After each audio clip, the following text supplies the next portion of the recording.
મમ્મીએ કે પપ્પાએ બાળક માટે સમય કાઢવો જોઈએ, ખરેખર નથી કાઢતા. કારણ કે અમે લોકો જ્યારે કહીએ છીએ મીટિંગમાં વાલીઓને પણ કે ભાઈ આવો મીટિંગમાં આવો, તમારા બાળક શું કરે છે તમે જરા જુઓ, પણ નથી આવતા મીટિંગમાં. 50 વિદ્યાર્થીની સંખ્યા હોય, ફક્ત 4 કે 5 આવે છે. કહે છે કે ભાઈ તમે છો ને અમારે શું કામ છે, અમે તો સ્કૂલમાં તમારી ઉપર છોકરાઓ મૂકે. એવું નથી.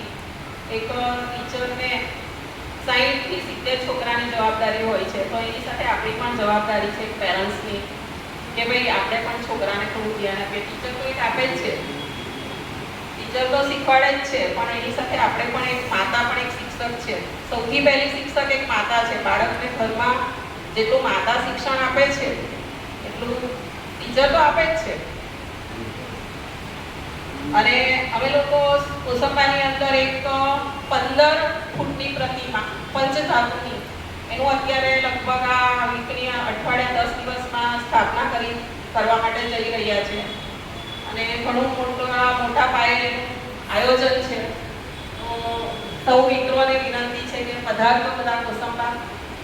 અને જેમ બેને કીધું કે ભાઈ રમાબેન જે છે એને ખૂબ બલિદાન આપ્યું છે, ખૂબ છે. આપણી પાસે તો એટલા બધો મોટો નથી સમય એવું, પણ તો પણ આપણે બધી બહેનોએ થોડો સમાજને જાગૃત કરવાની જરૂર છે, આગળ આવવાની જરૂર છે બહેનોએ. આપણા બાળકો પણ એ જ રીતે સમાજમાં આગળ આવે, જાગૃત થાય, આપણો સમાજ જાગૃત થાય. ઘણી જગ્યાએ હજુ પણ આપણને